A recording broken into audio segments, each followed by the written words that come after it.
రాష్ట్రాల్లో betting apps వ్యవహారం పెద్ద దుమారమే రేపుతోంది. బెట్టింగ్ యాప్స్ ను ప్రమోట్ చేశారన్న కారణంగా చాలా మంది సోషల్ మీడియా ఇన్ఫ్లుయెన్సర్లని, యాంకర్లని, సినీ స్టార్స్ ని పోలీసులు విచారిస్తున్నారు. పోలీసులు బెట్టింగ్ యాప్లను ప్రమోట్ చేసిన వారిపై కేసులు సైతం నమోదు చేస్తున్నారు.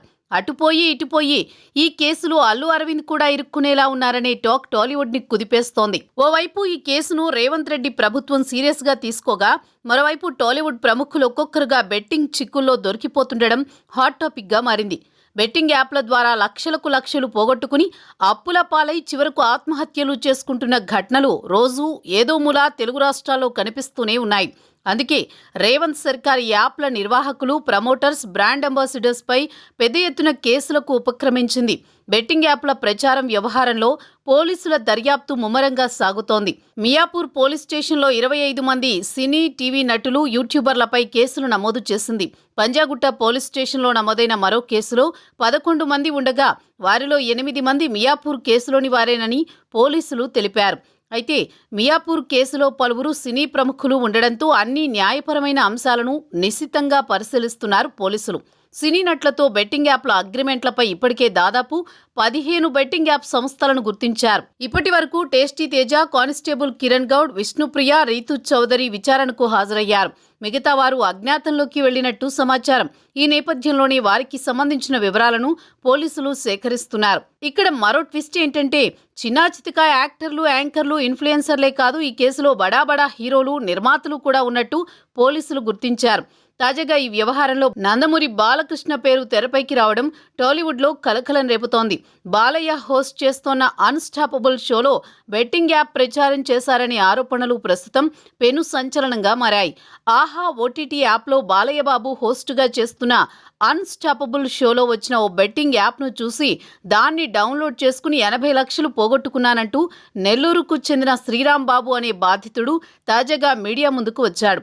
దీంతో ఈ షోలో బెట్టింగ్ యాప్ ప్రమోషన్ నిజమే అని నిరూపించేందుకు ప్రభాస్ గెస్ట్గా వచ్చిన ఎపిసోడ్లో బెట్టింగ్ యాప్ను ప్రమోషన్ చేశారని, ఇది నిజమే అనడానికి ప్రభాస్ గోపీచంద్కు బాలయ్య ఇచ్చిన ప్రెజెంటేషన్పై Fun88 బెట్టింగ్ యాప్ పేరు ఉందని నెటిజన్లు అందుకు సంబంధించిన ఫోటోలను వైరల్ చేస్తున్నారు. ఇక Aha OTT app Tollywood mega producer Allu అరవింద్కు చెందిన Geetha Arts, My Home joint వెంచర్గా ఉంది.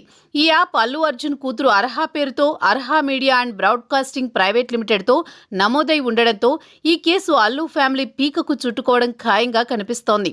భవిష్యత్తులో విచారణలో భాగంగా తాను కేవలం ఆ కార్యక్రమానికి హోస్ట్ మాత్రమేనని బాలయ్య పోలీసులకు వివరణ ఇచ్చి తప్పించుకుంటే అల్లు అరవింద్కు చిక్కులు తప్పవు.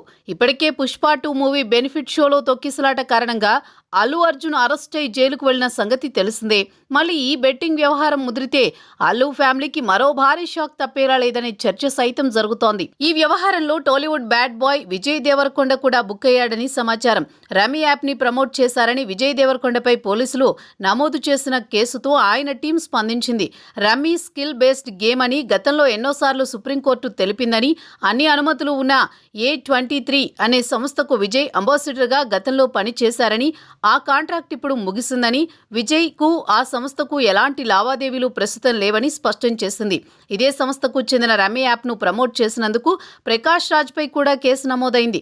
దీన్ని ప్రకాష్ రాజ్ స్వయంగా స్పందించినా సోషల్ మీడియాలో మాత్రం సదరు నటీనటులు డబ్బు కోసం ఎంత నీచమైన పనైనా చేస్తారంటూ నెటిజన్లో ఆట ఆడుకుంటున్నారు. నిజానికి తెలంగాణలో బెట్టింగ్ యాప్స్ పై 2017 నుంచి బ్యాన్ ఉంది. అంతేకాదు రాష్ట్ర వ్యాప్తంగా బెట్టింగ్ యాప్స్పై 800 వరకు కేసులు బుక్ అయినట్లు సైబర్ సెక్యూరిటీ బ్యూరో తెలిపింది కూడా. మరోవైపు బెట్టింగ్ యాప్ కారణంగా ఆత్మహత్యలు చేసుకున్న వారి వివరాలపై పోలీసులు దృష్టి సారించినట్లు తెలుస్తోంది.